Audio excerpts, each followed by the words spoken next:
What's going on, everyone? Welcome back to another edition of That Mill podcast. Hope you're doing well. This is episode number 3 of our 2021-2022 season.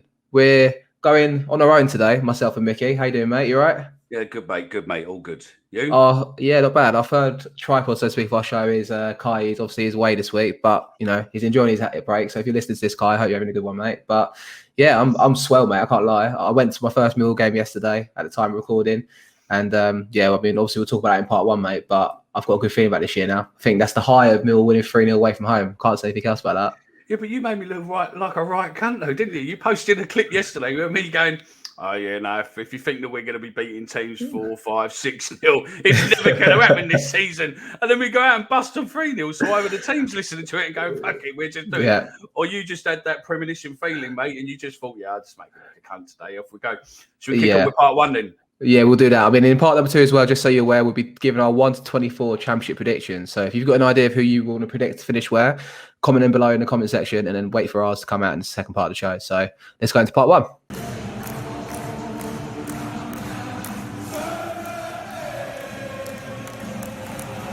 Okay, welcome to part number 1. We referred to it at the start there, but yeah, Micky, Millwall beat Ipswich 3-0 away from home yesterday, pal. I mean, firstly, my first away game back since last March. I drag on about this all the time. It was great to be back and obviously see friendly faces, familiar faces in the crowd. But not only that, mate, we've got treated to a 3-0 Millwall win. I mean, give me your thoughts. Obviously, I know you weren't at the game, mate, but obviously from afar, I mean, it's a great win yesterday, wasn't it? Superb win, mate, wasn't it? Absolutely superb win, mate. Some of the videos sort of come out and some of the videos obviously seen. It just looked like we were a different team. I think it's great. As we caught up in the intro bit, to be fair, we put a video out yesterday saying from Thursday's show where I said, I think we're really defensive this season. Are we going to be able to score as many goals, 3, 4, 5-0, and then we go out? So yeah. It looks as if the team's not on form, mate. It looks like there's a strong chance we can end up beating them 3 or 4-0. So, that's it. I mean, on the game yesterday, obviously, I think what we saying in context of that on Thursday though was kind of right. Obviously, Ipswich are League One side. I mean, going into the game, driving down there yesterday, I weren't sure what to expect from both sides really, because Ipswich was strengthened really well. Got a new manager there, Paul Cook, who's been there since March. Obviously, they've signed 7, 8, 9 players. Connor Chaplin, Raheem Harper from West Brom. These are like really serious players here that I thought, could be a good test for Millwall today. And then we rock up. Obviously, the lineup was a strong indication, I think, of what's to come next Saturday, I've got to say. That team was obviously 5-3-2 formation, Bart in goal, Ballard, Hutch and Cooper at the back. All 3 of them were superb. McNamara right wing back, Scott Malone left wing back, Evans, Keith and Saville midfield. And I say it across that way, which I'll specify in a bit, but it was a midfield 3. And then it was Wallace and Afobe up front. I mean, Micky, I was talking to you after the game yesterday, and obviously I said it online as well, mate. But the only thing I thought from yesterday's game, and that's kind of what was prominent for me throughout the whole pre-season and the close season, is how important that number 7 is for us, Jed Wallace. Absolutely. It does look as if he's built the team around him, doesn't it? And when Jed's not there, we're in trouble. Just a quick one before we go on there. If you're listening to this and you're another football thing, and especially Portsmouth, draw your neck in, mate. He ain't fucking going. You can't even afford Ben Thompson, so fuck knows how you think you're going to afford Jed Wallace. I know he loves you, but fucking come on. Just wake up, have your cornflakes and fucking come back to reality. But no, look, I think he's going to come on form for us this season because it's his last real time of being able to put himself in the shop window. And if no one comes for him, then he's probably going to sign a 3-year deal with us. But I think he's good enough to have that chance. It's just, is he good enough for a Prem? And I hope that he is good enough for a Prem, and that Prem potential team is going to be us this season. I mean, I'll put a caveat to it. It was pre-season. I know people will be quick to knock us down here, but after leaving that game yesterday, I couldn't help but have a massive grin on my face and be excited for QPR next Saturday. But, I think what I took from that was obviously I didn't go to the Gillingham game on Tuesday, but obviously we had Kai there. And, the creativity was a real lack of concern for, obviously, a real concern for Mill there. And Wallace comes back in yesterday, and him and Afobe just hit it up straight away. We had a couple of chances in the first half. I mean, McNamara was bright on the right-hand side. A couple of suspect moments defensively. There was one point in the first half where McNamara should have been sent off yesterday, Micky, mate. I'll tell you now, right? It was right in front of the away end. It's like a 50-50 ball. He's against this Dobra, who's like a tricky winger for Ipswich. Dobra gets the ball past him. McNamara foot first, straight into his shin. Right, if that was QPR next week, that's a red card straight away. But one thing I got to say from that day, it was a proper challenge. Like, obviously, I don't condone. Thankfully, Dobra was able to get up and they got on the game. The referee was smart and only booked McNamara because it's a pre-season game. But that was, like, honestly a real concern for me there. But McNamara just proving straight away, like, he's a Millwall player. Do you know what I mean? Not shirking away from challenges. I know people are going to hate me for saying that, but I thought he was just a little bright spot for me on the right hand side. I like those challenges. I think that it just sets the game up, gets the fans on board, and starts as the way you need to go on. But I agree that, I've not seen the challenge, but again, once we go in the league, I think with everything what's going forward from the Euros and everything else, that the slightest thing what looks as if it's over hard, I think will be carded this season, which is a shame because, let's be honest, football is a physical game. And tackles and all that are part and parcel of the game. You got shin pads on, and do you know what I mean? You get paid shitloads of money. You're grown men. Just fucking get up and fucking live it. Just go back and watch a few 1960s, 70s game and see how football was done then, mate. And the magic sponge. I know. Well, it's not quite the same nowadays, obviously, but it's just the way it is, unfortunately. That same Dobra was rolling around in the second half as well. Like, I think some players like that, just the way it is nowadays. You play the game, so to speak, but it is what it is. Just a quick question to you. Sorry, I know we're professional. We've got show notes and you're going through, but just a quick question. I was about to go through the game, but go on, you go for it. Just quickly before you go, how was it realistically because obviously Ipswich had this COVID stuff and these COVID conditions and all that lot, but how was it and how quick? Because obviously there are people who listen to this what are anti-passports and others, with vulnerabilities and stuff that are obviously pre or in between and whatnot. I mean, how did it work and how quick were you in? Was the delays? And what was it like once you walked through the door and that noise of Millwall? What we know we've just missed it for 18 months. How was it? It's just a natter, isn't it? When you walk in and on the concourse and everyone's having a beer and stuff like that, and there's like that little buzz. It's like being in a pub, but also when you're on the concourse, there's a different vibe to it. But no, I mean, for getting in itself, I mean, obviously you had to do a lateral flow test or prove you was double vaxxed. I've only had one vaccine, so I've not yet actually got a double passport, so to speak. So I had to do a test before I went, and I had obviously the result in my hands. One thing that was impressive, obviously, I went to Wembley for the Euros. I say impressive because obviously these are the protocols they've put in place, right? There was no queues to get in because obviously it's a pre-season game, but you had to show the result, but also I had to have a form of ID, which I never was asked for when I was at Wembley. Obviously, bear in mind that was a major tournament at a major tournament, stadium, so to speak.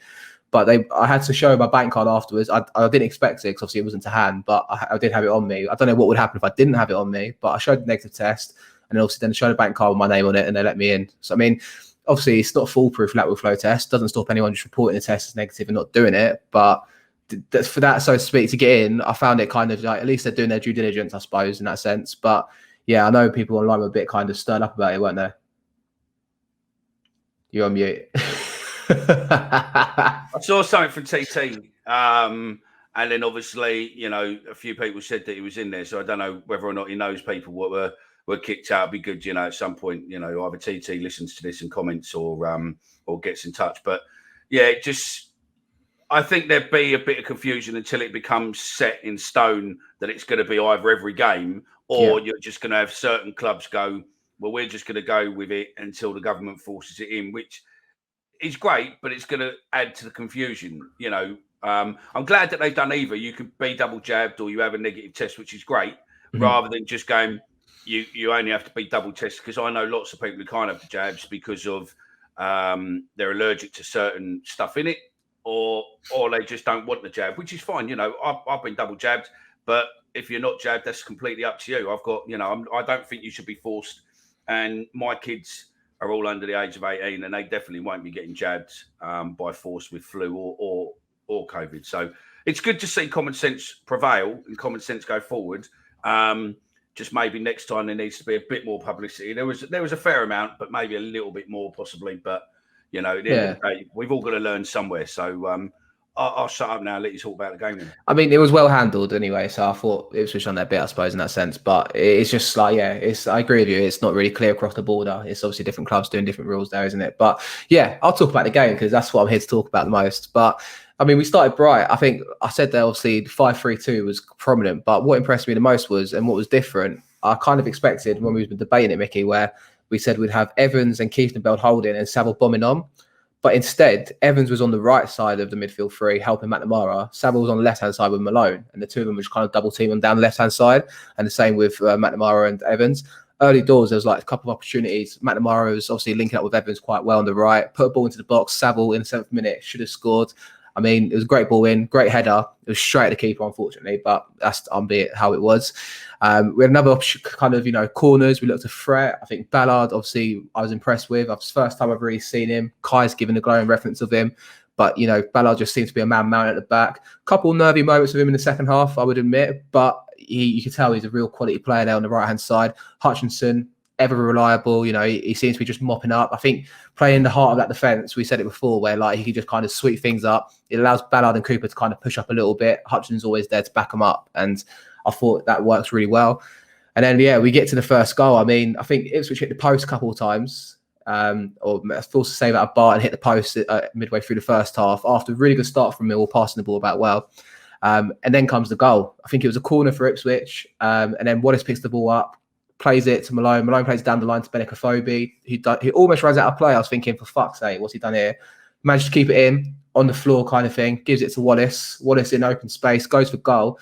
Keeper should have saved it personally and put it out wide to maybe a corner or kept hold of it. But there's the poacher, mate. I mean, Benicophobe, the number 9, well, number 23, I think he's now, but still backing it up there, mate, and tapping it away. That's like a real poacher's instinct that we've not really had for, since Lee Gregory, maybe. No, look, I think that's exactly what we've been missing for a long time. We need, Morrison, Gregory. They used to be able to read where they needed to be, and they were just in that place and go a bit like what Kane is with Tottenham. If you stick the ball into him, he will always finish it. 99.99%, he will always finish it. And that to me is what we've been missing. Is he a 20, 25 goal scorer per season? I don't know, but you know what?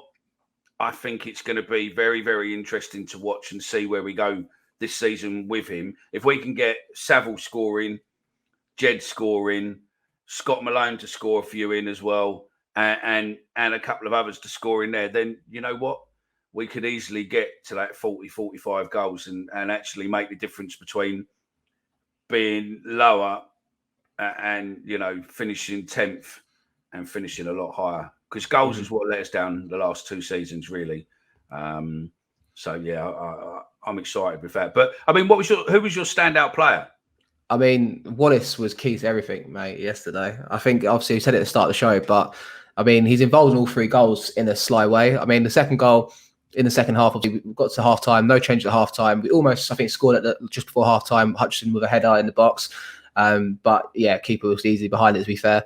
Second half, no changes. And then we come out the blocks so quick, man. I think we're passing the ball around the back. I think it was about 30, 40 passes. It's the goal that's been online and circulating around on Twitter and stuff like that. And then it gets down the left-hand side, well worked by, I think it's Malone. Then it goes to Wallace, then Cooper.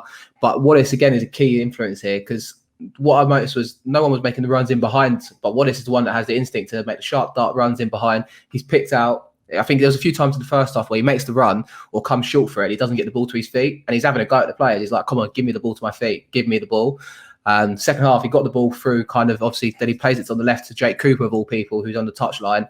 Ball into the box, and there's a Phobie, mate. Left-footed sweep straight into the back of the net. But yeah, to answer your question, Jed Wallace is key to absolutely everything we do. And that's a scary point, isn't it? Yeah. I mean, you say he's in the shop window. For me, I think we'll see where we go first 10, 15 games. I do personally think he loves being at Millwall. Like, his tweet last night, he's happy to see fans back. I agree. Obviously, he's potentially thinking, I'm 27, 28. This could be my last kind of hurrah, so to speak, to get a good contract at a club where I can earn £30,000-40,000 a week in the Premier League. I understand that kind of caveat. That said, though, I think if we're 10 games into the season, 15 games into the season, and we're in and around the top 6, I personally think he signs the contract. That's just my opinion. Oh, I agree with you. I think absolutely, and I think what he's doing, he's just making a gamble, isn't he? He's like, I don't want to sign a long-term contract with you now because if we're nowhere near the Prem, or we're nowhere near a good finish, then potentially he's gonna fuck himself up for any other club signing him, because Millwall's not going to sell him without taking a bundle of money. But at the moment, he's got that caveat, isn't he? He's like, he can run his contract down and get a payment at the end of it, or he can stay with Millwall and sign a new contract and demand more money. But I think the club's doing the right thing, though. Like I kind of debate in my head, and obviously we had conversations during the close season shows and pretty much the whole summer at this point, because it's the main threat, because like I said, Wallace is key to everything. And I've been saying it for ages, but last night just confirmed it to me. And, his influence in all 3 goals was there to be seen. Obviously, he scored the 3rd goal. Obviously, short corner to the edge of the box, left-footed drive straight into the back of the net. Keeper had no chance. It was pinpoint precision, honestly. And it was just a superb goal. But I think with Jed, like, you could toy up whether to sell him and get a bit of money and reinvest it into the squad, or you just hold on to him and in the hope that we play the way we want to play. We get it up to the top half of the table, top 6, and we're in there. And then that's when you go to Jed and go, look what kind of team we are. We've got the ambition. We've got the players scoring goals. We've got Afobe scoring 15, 20 goals a season for us in hope. We've got Saville in there. We've got players in there that are of championship quality and some above. I will say it. I think Wallace, on form yesterday, it just highlights how important he is. And I don't begrudge him at all if he was to go to a Burnley or a team in the Premier League, because on yesterday's showing, and I know it's pre-season, I'll caveat it myself again, mate, because I know people will be thinking it's only a pre-season friendly, but he is just crucial. Honestly, everything he does is just oozes class, oozes everything that you kind of want. But at the same time, I know people criticise him playing up front, of why he's right doing this, but the reason why it worked yesterday for me was because Jed was on the pitch. Yeah. No, look, I agree. The stuff I said. I mean, the 3rd goal. Do you want to talk about that 3rd goal? That 3rd goal was something else, wasn't it? It was the passing. It was the 2nd goal. It was the second goal. That. Yeah. I mean, as I said, it's a good team goal, man. Superb, wasn't it? I mean, finally, that's what Gary's all about, isn't it? It's possession football, and finally that it looks as if we're starting to play that way, because if we play that way with some of the other teams, I think we can open teams up in our league. Not in the League One, but in our league. We played like that. We can open people up. He impressed me, Rowett, as well yesterday. After the match, he went, he was getting asked by the club media team. He always does. He's like, what did we make of the goals, team goal in particular? He's like, he went, to be honest with you, I don't care how we score goals, as long as we score and we show intent of scoring. And I was like, I could see that. Yesterday, there was a clear game plan of play down the flanks. Honestly, I was really impressed with the 2 wing backs. Malone in particular was just superb. Malone, obviously, defensively, is not great. But to have Cooper there as a left side centre half backing him up, perfect. Same with McNamara, to have Ballard next to him, albeit they're both really young players on the right hand side. You could maybe argue it could be a weak link in some points of the season if you have an experienced striker going against them, or an experienced winger just kind of causing them all sorts of trouble. But it really works where you can allow these 2 wing backs to just bomb forward, and they constant time putting balls in the box. And it wasn't just a lofted ball into the box. It was whipped balls into the box where you got Saville getting on the end of it, a couple of opportunities. You got Evans also getting into the box. Even at times, Cooper was making the runs forward. And I know it's only a pre-season game, so that's why, are they going to do it in a league game against QPR when the opportunity is there to do it? Are they not going to be worried about something else? Or because it's a pre-season game, there's no pressure on you. But if that's the caveat, and if that's the game plan for the season, I fully support the 5-3-2 as well. And it's just because Wallace and Afobe were both just live wires up front. We'll talk about Bennett a bit, because obviously halfway through the second half, we make 7 subs. I think it was Jed coming off, McNamara, Ballard, Hutchinson, Kieftenbeld, who actually was quite good yesterday midfield. Just a little bit on him. I mean, I could see his uses. I mean, he's not the greatest ball player, obviously, but what he said in the club media after the game was he's a player that just loves to kick people up in the air. And I thought he's honest and open about that, but he will have his uses. And I think a game against QPR, they've got a couple of good midfielders in there, where Johansson and players that are creative on the ball. It's ideal to have a Kieftenbeld in there, because he will break play up and he will, play smart about it as well. And I think he's also a player that will thrive on having crowds there, because we've not really seen the best of him when he's played for us so far. But I think there's a few players in our side that will play that a little bit better with the edge of fans being in there. And I think Kieftenbeld will be one of them players. And I think Afobe and Saville also went off in the start of halfway through the second half. And then the players that came on were Leonard, Romeo, Mitchell, Murray Wallace, Smith, Bennett and Mahoney. Bennett went off injured, Mickey. I mean, it looks like a twisted ankle, Wright said after the game. It could be a long layoff, could be a short layoff. No one really knows at this point, mate. But that's a real problem, isn't it? Like, just when you think Bennett could, really kick on, you're not sure on Afobe, not convinced. Afobe goes and scores twice, and then his counterpart, the player to rival him, Bennett gets injured. It's just classic Mason Bennett. Man of glass. Yeah, I'm really disappointed, because I hope it's not a serious injury. Firstly, because I like Bennett, and he finished the season really strongly. Reading away, scoring that great header. It was like Shearer-esque, getting his head onto it, superb. A couple of games where he was just a real live wire for us, and then the week before the season starts, he picks up a niggle, and it kind of sums up his career, let alone Millwall. I spoke to the Derby podcast last year. They went, Mason Bennett, the nearly player, the almost nearly player. It's unfortunate for him, but I suppose it's a good thing we got a phobia in that case, isn't it? Yeah, no, I think it's a good point we got them. I think Bennett would probably be all right. He'll come on, but I think to be fair, he's just going to be coming on as a sub. If Afobe's fit, he's only going to be coming on for a sub. I mean, you said Leonard come on. How was Leonard? Because he came on and played at right centre half. Right. Yeah, I know. So obviously we kept the formation as it was, and he put Leonard right centre half, kept Evans playing in midfield. So I was surprised by that personally, because I thought, well, surely you'd want Evans to play defence and Leonard be in midfield. But yeah, Leonard came on, played right centre half. Romeo came on, played right wing back, looked lively. I think it's great to have two stunning right wing backs to choose from, because obviously both of them on their day are top drawer, McNamara and Romeo. Mitchell looked lively. I feel, Mitchell looks a real player. I think he's doing the right thing though, with Billy Mitchell. He didn't start yesterday. It's kind of obvious that he might not start the season, in which case I feel like. But, he really fancies Mitchell, but at the same time, just ease him, because he's only 19, 20 years old. You don't want to play him every game, get him injured, blow him out or anything. You know what I mean? There'll be a need for Billy Mitchell this season. And for me, if Billy Mitchell plays 30 games and scores 5 goals a season, instead of playing 46 and, kind of tiring out and burning out and not really contributing, I think that's worthwhile for us. Yeah, no, I think you're probably right. And I think it's also good to have a couple of Millwall fans in the team. Yeah. I mean, something what you said a little while ago was, I think, same as you, I think Keith playing with fans will come on to another level. Yep. I think Ballard will probably come on to another level. Billy will come on to another level. Jed always performs well for fans. And I think Saville will. If the fans take to him and don't give him shit, I think he'll thrive. Yeah, mate, their trio, the dynamic trio they will be, Afobe, Wallace and Saville. We said it and you called it a couple of weeks ago, the Wolves trio linking up, mate. I thought Saville would be more attacking than what he was yesterday. But I think it's deliberate for QPR. I think that's the reason why we're playing this way. But honestly, the three of them together are just going to be dynamic for us, I think. And that's going to be the key to everything. It's also, a lot of people will have that memory of them at Wolves. Mm-hmm. So you've got to slightly make it different, or else people will think, oh, well, we can, if we tie him up or we tie him up, then that will end it. So, that's the thing with being a football manager, I suppose, is that if you're used to sticking, like Neil Harris got caught out with a 4-4-2. He just didn't have that next kick on. And as soon as teams realised what he was playing, they just basically defended against or picked on certain players and then closed the whole game down.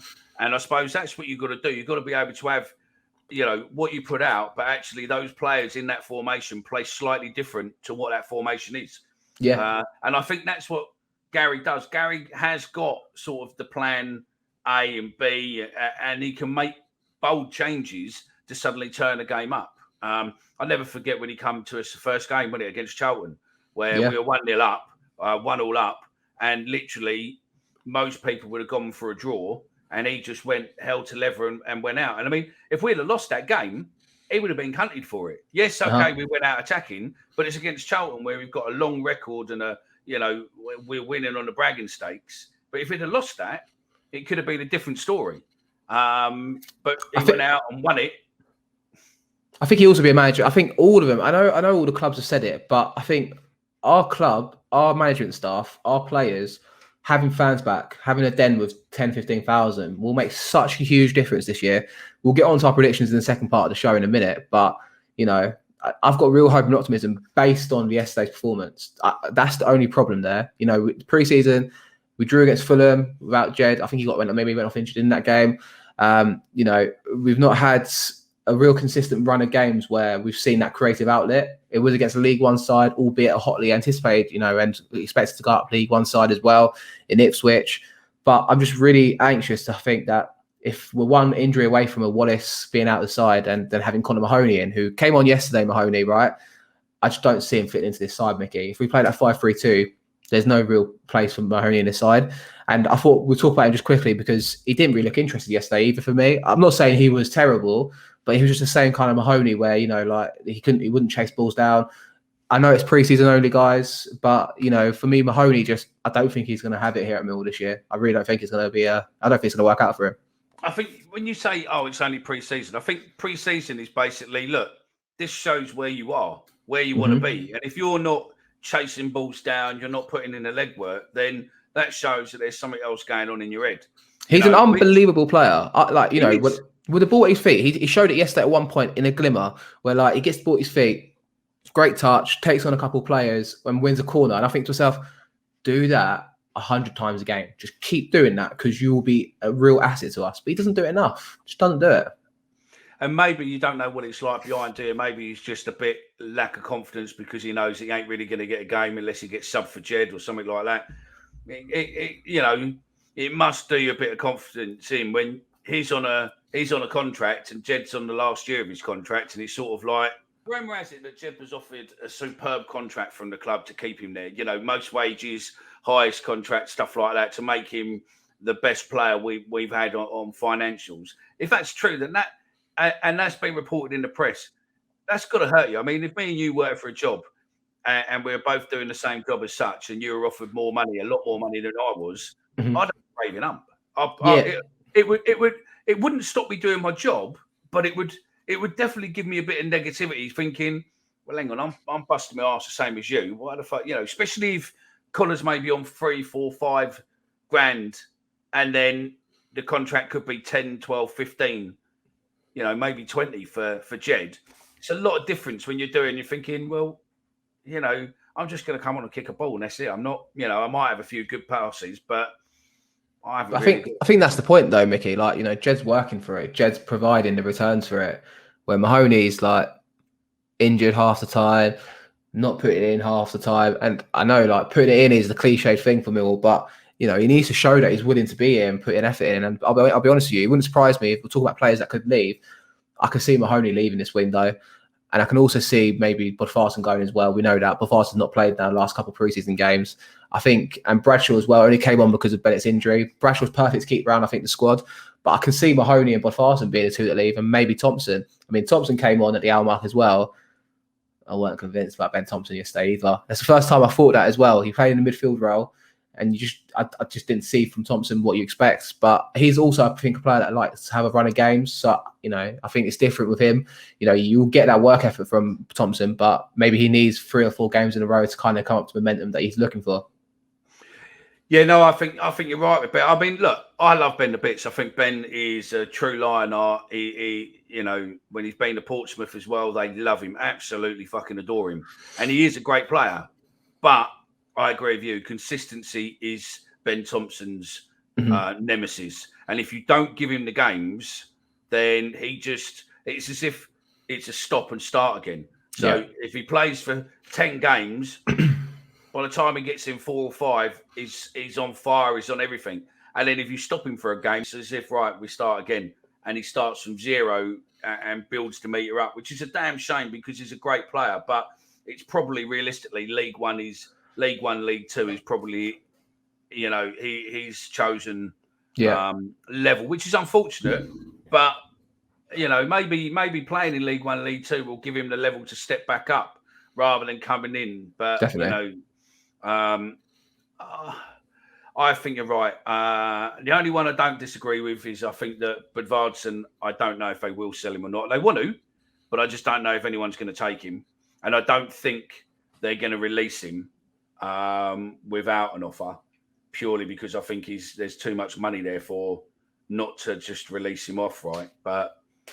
And anyway, I hope he's here at the 22nd of January. So Well, he's not featured the last 2 preseason games, and I think that's a telltale sign for me. He's not part of Rout's plans, and I don't think it's anything to do with his work effort. We all know that. It's just his quality is nowhere near the level we look for to try and push on. So, yeah, I thought before we end up this part, Mickey, I thought I'd give myself, like, just for start 11 anyway, give player ratings for each player, just like so people get an indication of what I thought yesterday, and just a brief summary. So, I'd say for Bill Kowski in goal, I'll give him a 7. He made a couple of smart saves, was assured in the box that you'd expect from Bart. First time I've seen him this preseason, obviously, I saw Long against Arsenal. But yeah, Bart made a couple of smart saves and just expected what you got from him there against his old club. Daniel Ballard, right centre half. I'll give him a 7 because I think, we kept a clean sheet. He'd done his job. I like the way he passes out the ball, quite a clean player. Couple nervy moments in the second half, like I mentioned. But again, I think that's just part and parcel of preseason games. And I think hopefully by QPR on Saturday, he'll give us a performance we'll be looking for. Hutchinson at the back. I'm going to give him an 8. I thought Hutchinson was just a man mountain. He won every single header. He cleaned up at the back. Every time there's a ball across over the top, whether it be on the left side, on his weaker side, or on the right side, he dealt with it and just made it, assured. And he weren't even just a punt out to Rose. Sometimes it was a pass back to Bart. Sometimes it was take a touch, then clear it. I just thought Hutch is, for me, is key to everything we do at the back. Cooper, I'll give a 7. Smart assist, obviously, for Afobe's goal. Got up there, put a ball in the box. He won every header that you expect from Jake Cooper as well. But I thought just Hutchinson stole the show at the back. Right wing back McNamara, I'll give him a 6.5 purely on the caveat that he would have been sent off if it was the first half in a league game. But again, he was assured. He played his job well. Going forward, a couple of good crosses into the box. Saville should have scored, and McNamara already got an assist from that. But yeah, I think otherwise a really solid performance, and I hope he starts next Saturday. Left wing Matt Malone, I'll give him an 8. Bombing up and down the pitch. Even defensively, he was quite assured, but he had Cooper there to back him up. And obviously involved with a couple of the goals on the counter-attack, and obviously second goal as well. He was part of that on the left-hand side. Keith Bell in midfield, I'm going to give a 6. I don't dislike Keith Bell. He's not a midfielder that suits a team that's dominating the ball. He'll have his use against QPR, I feel, if he plays. I feel like there's an indication yesterday that he will play based on the fact that he started. And he's obviously given 60 minutes yesterday. He will be a Millwall fan favourite, I think. I think he'll be maybe a Jimmy Abdu, but not necessarily as energetic as Abdu, but he'll get around the pitch and he'll put tackles in and we'll love him for it. And Jimmy was a 6 out of 10 every game and we loved him for that same reason. So I think that's a fair representation of Keith Bell. Evans in midfield, also a 6. I'm not convinced of in midfield. I thought he was a bit better with him playing on the right side, kind of going up and down the pitch. I'm not sure about him in the holding midfield role. I personally would like to see Mitchell maybe play there, but obviously on the right side, he's a bit more mobile up and down the pitch. And I thought he was quite good with McNamara linking up well in the first half. Left side centre mid, George Saville should have scored in the first half. I'm going to give him a 7 because I'm a big fan of Saville. And also, I thought he played quite well, linking up play well. One nervy moment in the first half, we gave the ball away. But aside from that, it was top draw for us as well.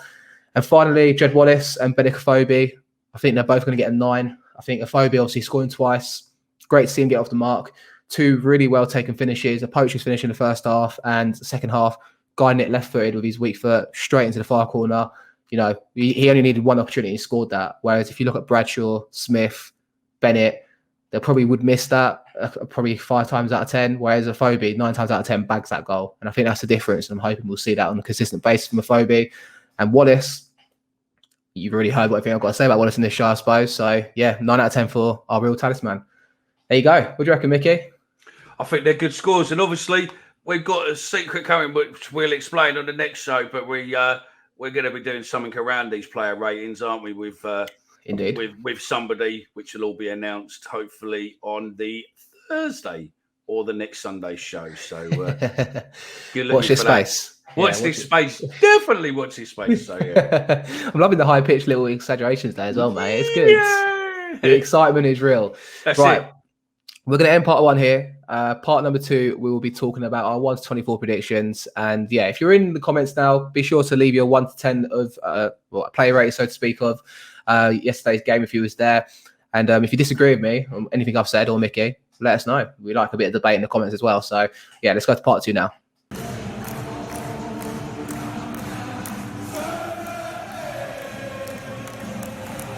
And welcome back to part number 2 of our first show of the 2021-2022 season. Still me and Mickey here. We're just having a good time, mate, right? Yeah.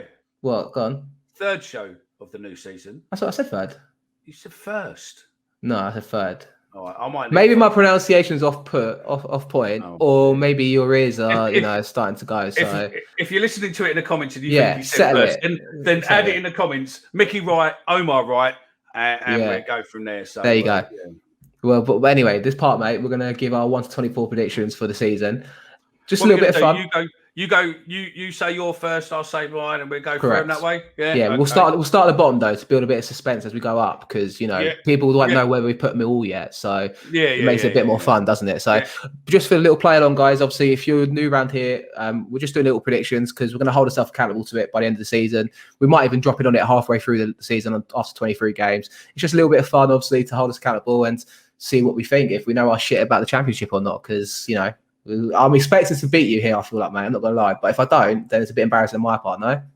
Yeah, definitely. But, at the end of the day... I'm not saying you don't. I seem to get scores right, and I seem to fucking judge. So I'm going to go here. But look, if you want to get involved, get on the website later. Once you see this live, so Sunday night when it comes out on YouTube or Monday morning, get on the website. There'll be a link there which says your predictions. Click on there. There's a Google form. Just click where you think it should be. Mm-hmm.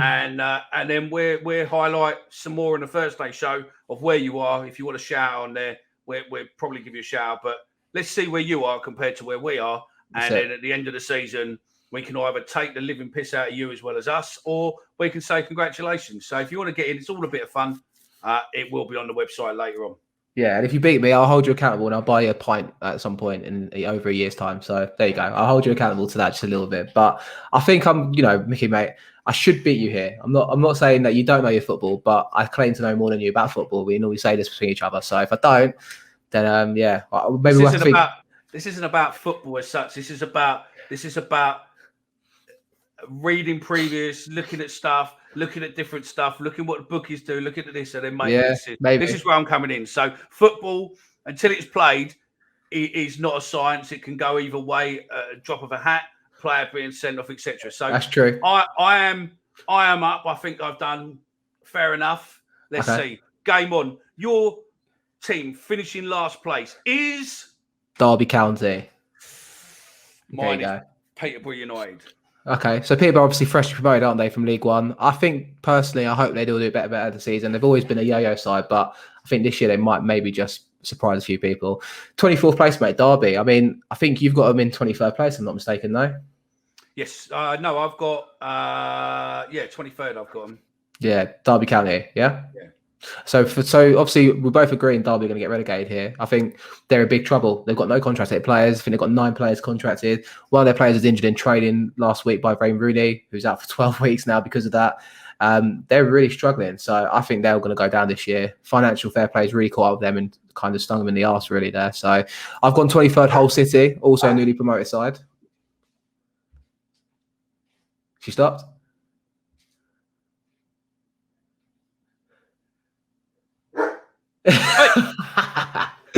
I'm really sorry, listeners. I'm going to cut this out. I'm going to cut this out anyway, so it's fine. It's fine. I'll have to sit back through all of this and cut it all out. Ready? Yeah, let's go. I've gone 23rd place, Hull City. I think they're also a new promoted side. I think they'll struggle this year under Grant McCann. We'll have to wait and see. Who have you got for 22nd place, Micky? I've gone Blackpool. Okay, another newly promoted side. I've gone Huddersfield Town to finish 22nd. I think Huddersfield's under their manager, that's Bielsa's assistant. Last year they struggled. I think it's going to go terribly wrong this year. I just don't think they've got the players to really back up his way of playing, but happy to be proved wrong. I've gone 21st Blackpool, so similar to you, but I think Blackpool will just stay up. I liked how they looked last season. Obviously, Ballard on loan to them last year in League One, but I think they'll just do the business to stay up. Who have you gone for 21st, Micky? Luton Town. Okay. I've gone 20th place, Nottingham Forest. Who have you gone for? Hull City. There you go. So we've got similar sort of predictions here. I've gone 20th place. I've gone for Nottingham Forest. Who have you gone for 20th? I've gone Barnsley. Okay. What? Barnsley last year got playoffs, mate, remember? Yeah, they did, but they've lost their manager. Yeah, it's true. And I just don't know if they're going to be there or thereabouts. So the odds for them are quite out there as well. They're 20-1 to possibly, do well in the league or such. So I'm thinking, yeah, we go Barnsley. Okay, I've actually got them to get mid-table, to be fair. So I agree with you. I think it will kind of plateau a little bit, but we'll have to wait and see. 19th place, I've gone for Birmingham City. You've gone Barnsley there, like we said. 18th, I've gone Reading. You've gone Coventry City. Yeah. Nice. Yeah. I think Coventry, I've gone 17th. So similar predictions there, sort of thing. Yeah.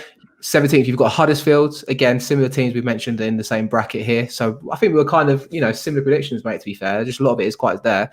16th, I've gone Preston North End. And you've gone 16th Preston North End as well, right? Yeah.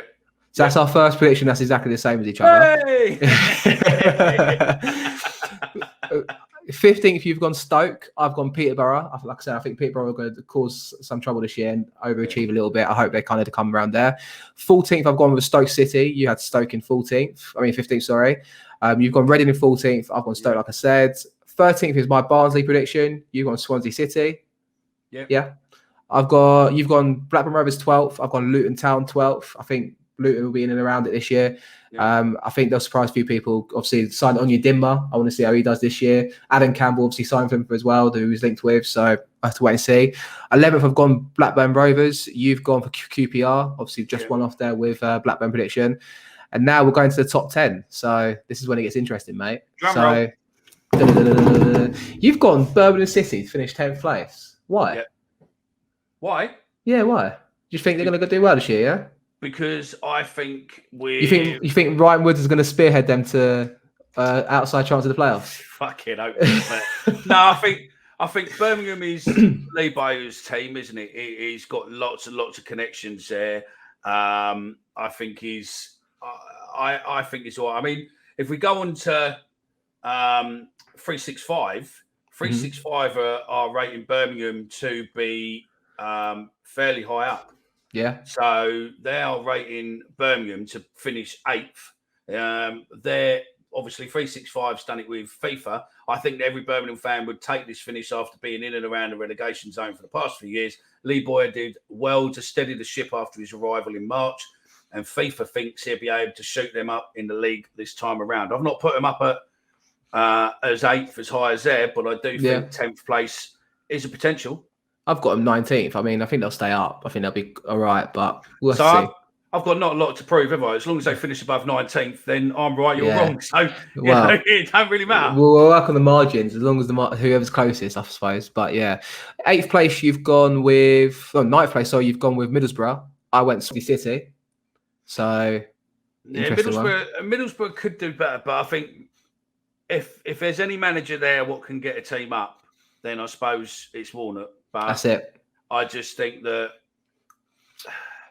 they've had a bit of a rough couple of years. So I think, I think 9th place is fair enough for them. Fair. 8th place, you've gone Bristol City. I went with QPR. I think obviously QPR, Charlie Austin, Johansson in midfield. They've signed in real good players there. So I think they're going to make a real good go of it. And it will be a tough test for us next week as an opening game of the season. But if there's any time when 2,500 Millwall fans come into play, I think it's next Saturday. So we'll talk about it more on Thursday. 7th place, you've gone with... Who have you gone with there? Cardiff City? Yep. Okay. I've gone 7th place, Middlesbrough. And at this point... We're not too far out on our predictions here. No, but mate, if anyone's listening and not really sussed it yet, at this point, neither of us have said Millwall yet, and we've got to the playoffs. So if anyone's listening at this point and hearing us talk about this, yeah, we both got Millwall to finish in the top 6, haven't we? Right, yeah. 6th place, I've gone with Millwall. Do you know what? That's it. I think if we lost yesterday, I know this is pre-season only, but if we lost yesterday to Ipswich and was unconvincing, didn't score a goal or anything, then maybe I would be a different opinion about this. But Jed Wallace was firing. Benikophobia was firing. I think this year we're going to finish 6th place, mate. I think we're going to move out Mahoney, Budvardsson and Thompson, or one or two of the three. We're going to sign maybe Josh Windass from Sheffield Wednesday, or we're going to sign a creative player, and we're going to go, fuck me, we're shit out here. Who have you got for 6th? I've got Nottingham Forest. Yeah, I put Nottingham Forest 20th, so that's a big discrepancy there between me and you. Interesting. We'll have to see who's closer there, mate. Yeah. So, number 5. Who have you got 5th? Number 5, I've got Millwall. There you go, mate. One better than me. Why?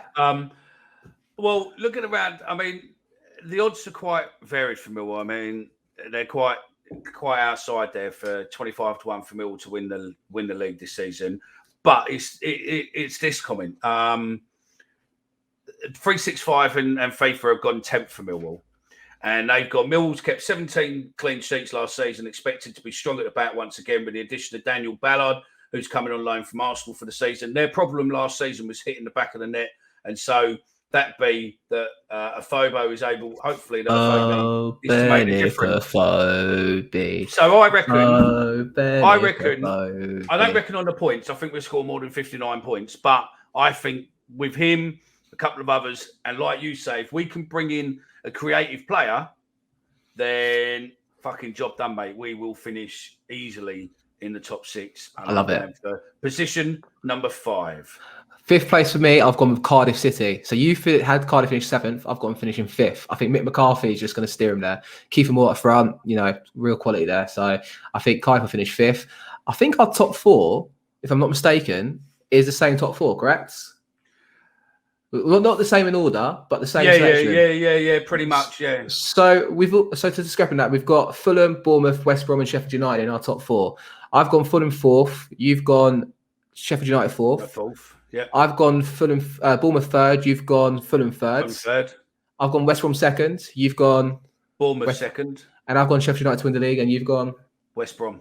So I think we all agree here, and I think the general consensus of a lot of people online, and you're looking obviously at the bookies there as well. I think them top 4 teams are just going to have a bit too much, I think, for the league personally. And it might turn out to be similar to last season where, they escape away and then the 5th and 6th places are what are going to be up for grabs. And that's what's going to be interesting about this year.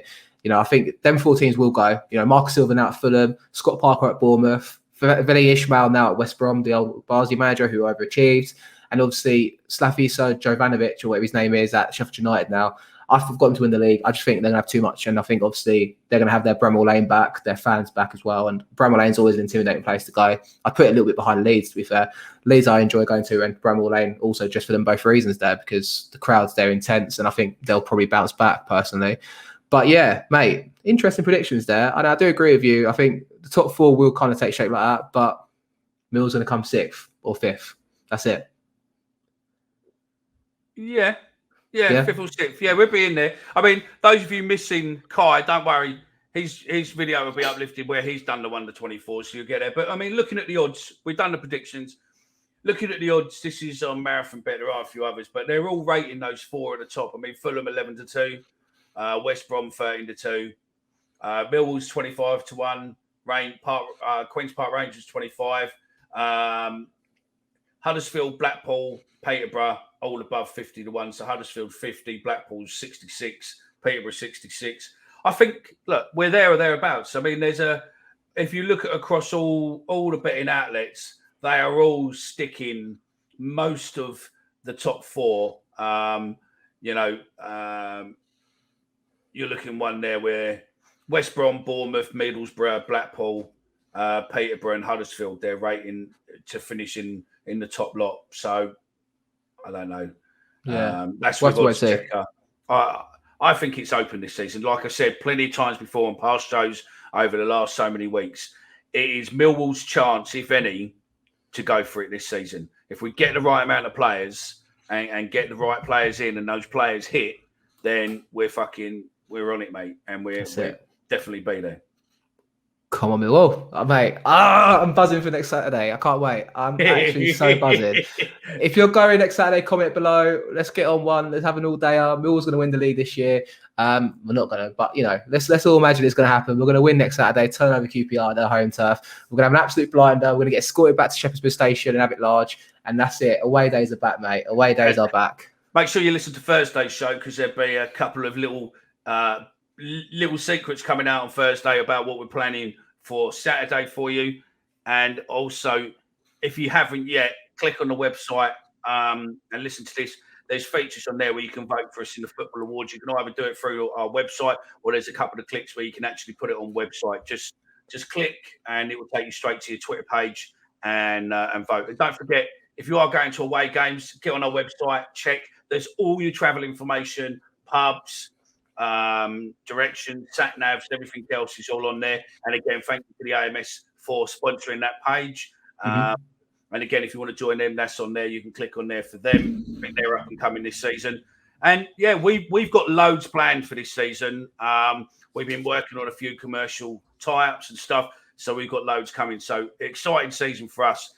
exciting season for you. And mate, I can't wait for this season now. It's gonna be fucking super. Yeah, up the mill, mate. That's it. So yeah, as Mickey said there, check us out on our socials. At that mill pod across every social platform. And yeah, we'll be back on Thursday. Like I said, also Mickey said there, Kai's predictions will be out probably Monday or Tuesday for the season. So yeah, leave it at that. Thanks for listening, guys. All done. Thank you. Let's go. Bye.